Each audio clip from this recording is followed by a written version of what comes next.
Bonjour Teddy, bienvenue en Franche-Comté. Vous êtes amené à beaucoup voyager et ma première question c'était de savoir si vous étiez déjà venu en Franche-Comté. Bonjour, effectivement, on voyage souvent lorsqu'on est sportif de haut niveau. Et oui, on est déjà venu en Franche-Comté en déplacement en stage avec l'équipe de France. Et aussi à Besançon. Ouais. D'accord. Superbe région. En tout cas, on est resté concentré sur l'objectif. Très bien, merci. Alors, moi j'ai une première question, Teddy. Vous êtes ambassadeur du sport comme école de la vie du Crédit Agricole. Pourquoi vous partagez cette conviction du Crédit Agricole que le sport est une vraie, justement, école de la vie? Pour avoir été très tôt dans le sport et jusqu'à maintenant, je crois que c'est ce qui m'a fait devenir ce que je suis aujourd'hui. C'est ce qui m'a permis d'être un homme, de bien grandir, de comprendre certaines valeurs, de les intégrer. Et je trouve que c'est vrai que quand on est sportif ou lorsqu'on est dans cet univers-là, ça nous apprend énormément de valeurs. Et la première des valeurs que moi j'ai appris à connaître et à grandir avec, ça a été de vivre en communauté. On n'est plus tout seul dans sa chambre à penser qu'à soi. On est dans un groupe, il faut savoir respecter l'environnement de chacun. Et c'est comme ça qu'on arrive à faire de belles choses et surtout à respecter son prochain. D'accord. Et justement, y a-t-il d'autres valeurs qui vous aident à performer, à rester au haut niveau par rapport à ces valeurs? Une des grandes valeurs du sport de haut niveau, en tout cas pour moi, c'est le courage. Lorsqu'on part à 13 ans de chez soi, de chez ses parents, pour aller vers l'inconnu, on va dire, où on vous dit, voilà, vous avez un potentiel et vous allez devoir écouter ce qu'on vous dit pour pouvoir peut-être devenir un champion.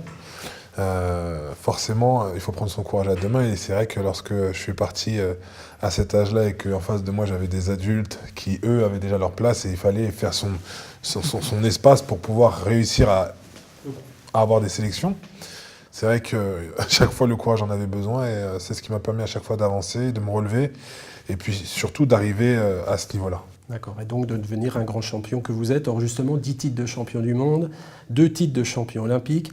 Comment faites-vous encore pour trouver de la motivation lors de chaque nouvelle compétition?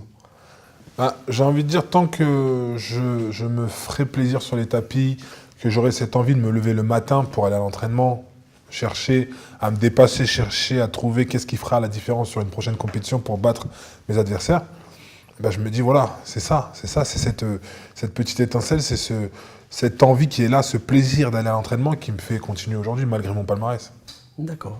On connaît donc le grand champion que vous êtes. Pourtant, est-ce que vous avez encore du stress avant une compétition? Oh oui, plus qu'avant. Plus qu'avant? Plus qu'avant. Lorsque j'ai commencé, c'était le petit jeune qui avait envie de gagner et de battre ses pairs. Aujourd'hui, c'est l'athlète qui a gagné énormément de titres où tout le monde veut le battre. Et forcément, ça se gère. Mais j'ai envie de dire, j'arrive à faire abstraction de ce stress. C'est du bon stress, c'est du stress qui me permet de me transcender.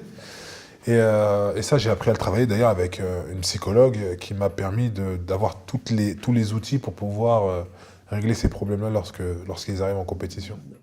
Quelles sont vos prochaines grandes échéances là, dans les mois à venir? Prochaines grandes échéances, 2020, c'est un petit peu, on va dire, la cerise sur le gâteau. J'aimerais bien aller chercher cette 3e médaille d'or à Tokyo aux Jeux Olympiques.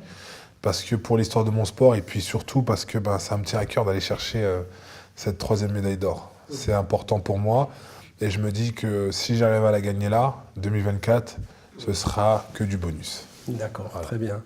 Merci. Enfin, pour terminer, voici une série de questions pour mieux connaître l'homme que vous êtes. Alors, êtes-vous prêt? C'est très rapide. Le matin, thé ou café? Ni l'un ni l'autre, chocolat. Chocolat, très bien. Animaux de compagnie, chien ou chat? Chien. Chien. À la maison, c'est des chiens. C'est un chien, ok.